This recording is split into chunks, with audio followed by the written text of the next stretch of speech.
कभी सोचा है ये? जैसे ही हम व्हाट्सएप पर सेंड बटन दबाते हैं, वो मैसेज हजारों किलोमीटर दूर बैठे किसी दोस्त तक पलक झपकते ही आखिर पहुंच कैसे जाता है? ये कोई जादू नहीं है। इसके पीछे है नियमों और प्रक्रियाओं का एक बहुत ही शानदार सिस्टम। और सबसे कमाल की बात पता है क्या है? ये सिस्टम इसलिए काम कर पाता है क्योंकि दुनिया की हर टेक कंपनी, चाहे वो एप्पल हो, गूगल हो या कोई छोटी सी स्टार्टअप, सबने एक ही भाषा बोलने पर हामी भरी। और वही नियम, वही भाषा आज हमारी चर्चा का केंद्र है। नाम है इसका OSI मॉडल, मतलब ओपन सिस्टम्स इंटरकनेक्शन। इसको आप नेटवर्किंग की दुनिया का एक तरह से संविधान समझ सकते हैं। ये उन सब के लिए खास तौर पे ज़रूरी है जो नेटवर्किंग की तैयारी कर रहे हैं या बस ये जानना चाहते हैं कि भाई इंटरनेट असल में काम कैसे करता है। तो चलिए आज इस संविधान की परतों को एक एक करके खोलते हैं। हम सबसे पहले समझेंगे कि इंटरनेट का ये अदृश्य संविधान है क्या। फिर देखेंगे डेटा के सफर की वो 7 परतें कौन सी हैं। जानेंगे कि इसका भौतिक सफर कैसे होता है और स्पीड या भरोसे में से कैसे चुनाव किया जाता है। फिर बात करेंगे सॉफ्टवेयर के जादू की और आखिर में ये भी देखेंगे कि ये आदर्श नक्शा असली दुनिया से कितना मिलता जुलता है। तो सवाल ये उठता है कि ये OSI मॉडल आखिर है क्या? देखिए, ये कोई हार्डवेयर या सॉफ्टवेयर नहीं है जिसे आप खरीद सकें। ये बस एक, कह सकते हैं, एक कॉन्सेप्चुअल ढांचा है, एक नक्शा जिसने डेटा भेजने की पूरी जटिल प्रक्रिया को 7 छोटी समझने लायक परतों यानी लेयर्स में बांट दिया है। यह हैं वो 7 परतें, एप्लीकेशन से लेकर फिजिकल तक। हर लेयर का अपना एक खास काम है और वो सिर्फ अपने से ठीक ऊपर और नीचे वाली लेयर से ही बात करती है। अब एक दिलचस्प बात यह है कि हम अपना मैसेज तो सबसे ऊपर लेयर 7 पर टाइप करते हैं, लेकिन डेटा की जो असली फिजिकल यात्रा है ना, वो सबसे नीचे लेयर 1 से शुरू होती है। तो चलिए इस सफर को समझने के लिए हम भी वहीं से शुरू करते हैं, एकदम नीचे से। तो सबसे पहले बात करते हैं डेटा के फिजिकल सफर की। ये जो नीचे की 3 लेयर्स है ना, ये इसी का काम देखती हैं। ये तय करती हैं कि डेटा एक डिवाइस से निकलकर तारों और हवा के जरिए कैसे आगे बढ़ता है। सबसे नीचे है लेयर 1, फिजिकल लेयर। जैसा नाम से ही साफ है, इसका ताल्लुक उन चीजों से है जिन्हें हम असल में छू सकते हैं। हमारी लैन केबल हो गई, फाइबर ऑप्टिक केबल और वाईफाई के लिए रेडियो तरंगे। इस लेयर पर डेटा अपने सबसे कच्चे रूप में होता है, 0 और 1, जिन्हें हम बिट्स कहते हैं।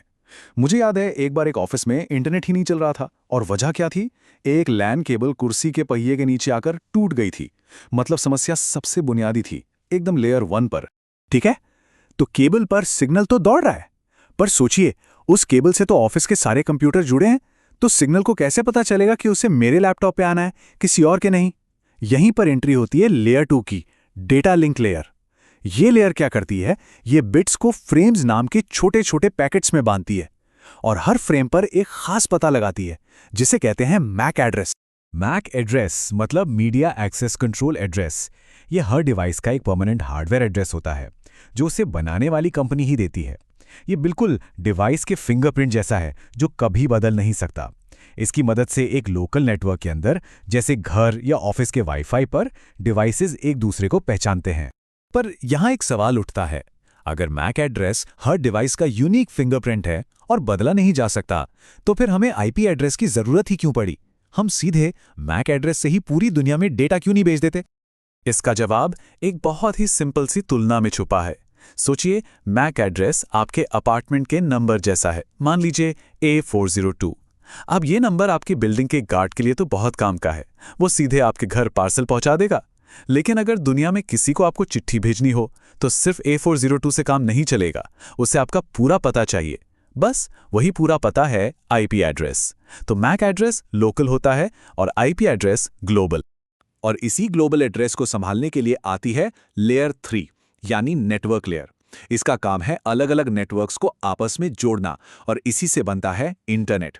इस लेयर पर डेटा को पैकेट्स कहते हैं, और इन पैकेट्स को रास्ता दिखाने का काम करता है राउटर। राउटर को आप एक बड़े शहर का सेंट्रल पोस्ट ऑफिस समझ लीजिए, जो तय करता है कि चिट्ठी को किस रास्ते से दूसरे शहर भेजना सबसे बेस्ट रहे। अच्छा, अब यहाँ एक बहुत ही जरूरी बात है जो अक्सर लोगों को कंफ्यूज कर देती है। जब आपका डेटा पैकेट एक नेटवर्क से दूसरे में जाता है तो उसका डेस्टिनेशन आईपी एड्रेस तो वही रहता है, लेकिन मैक एड्रेस हर हॉप पर, मतलब हर नए नेटवर्क पर बदलता है। इसे ऐसे समझिए, आप दिल्ली से, जो आपका सोर्स आईपी है, मुंबई जा रहे हैं, जो आपका डेस्टिनेशन आईपी है। आपकी मंजिल मुंबई तो नहीं बदलेगी, राइट? लेकिन रास्ते में आप कई गाड़ियां बदलेंगे। घर से एयरपोर्ट तक टैक्सी, फिर प्लेन, फिर एयरपोर्ट से होटल तक दूसरी टैक्सी। हर गाड़ी की नंबर प्लेट, जो कि मैक एड्रेस की तरह हुई, अलग होगी। बस एग्जैक्टली यही होता है डेटा के साथ।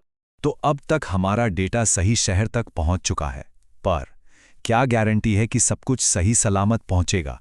एक भी पैकेट इधर-उधर नहीं होगा। यही सवाल हमें सीधे लेयर 4 पर ले आता है, जिसका नाम है ट्रांसपोर्ट लेयर। यहां स्पीड और भरोसे के बीच एक बहुत ही अहम चुनाव होता है।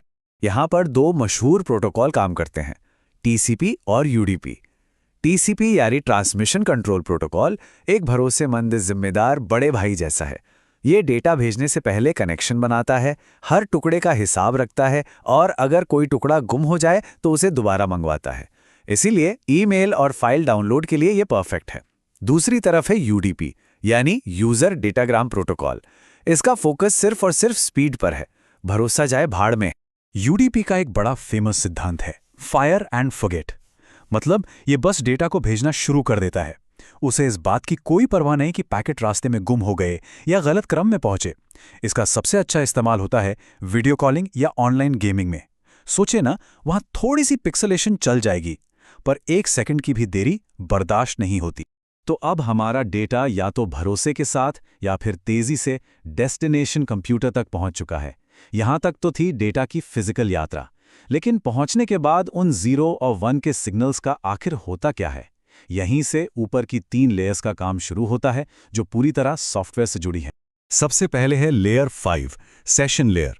इसका काम है 2 डिवाइस के बीच बातचीत का कनेक्शन बनाना, उसे मेंटेन करना और काम खत्म होने पर बंद कर देना, बिल्कुल एक फोन कॉल की तरह।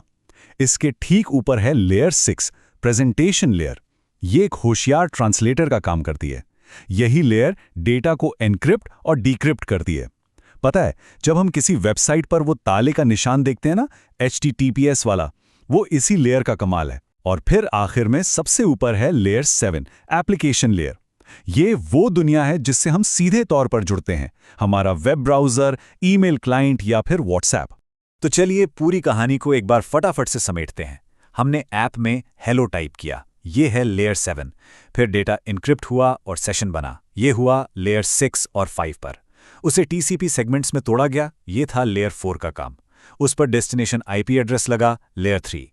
फिर लोकल नेटवर्क के लिए मैक एड्रेस जुड़ा, लेयर 2। और अंत में उसे बिजली के सिग्नल बनाकर केबल पर भेज दिया गया, लेयर 1। और फिर दोस्त के फोन पर यह पूरी प्रक्रिया ठीक उल्टी दिशा में हुई, लेयर 1 से 7 तक, और उन्हें हमारा मैसेज मिल गया। सिंपल। ये पूरा मॉडल सुनने में तो बहुत ही व्यवस्थित और परफेक्ट लगता है ना? लेकिन सवाल ये है कि क्या असल दुनिया का इंटरनेट भी ठीक इसी तरह इन्हीं 7 परतों पर काम करता है? और इसका जवाब है नहीं। असल में आज का इंटरनेट OSI मॉडल पर नहीं, बल्कि एक ज्यादा प्रैक्टिकल और सरल मॉडल TCP/IP मॉडल पर चलता है। TCP/IP मॉडल ने OSI की ऊपर की 3 परतों को, यानी एप्लीकेशन, प्रेजेंटेशन और सेशन, इन तीनों को एक ही एप्लीकेशन लेयर में मिला दिया है। तो फिर एक आखिरी सवाल मन में आता है, अगर असल दुनिया TCP/IP मॉडल पे चलती है, तो फिर आज भी नेटवर्किंग की पढ़ाई OSI मॉडल से ही क्यों शुरू होती है? इसे इतना महत्व क्यों दिया जाता है?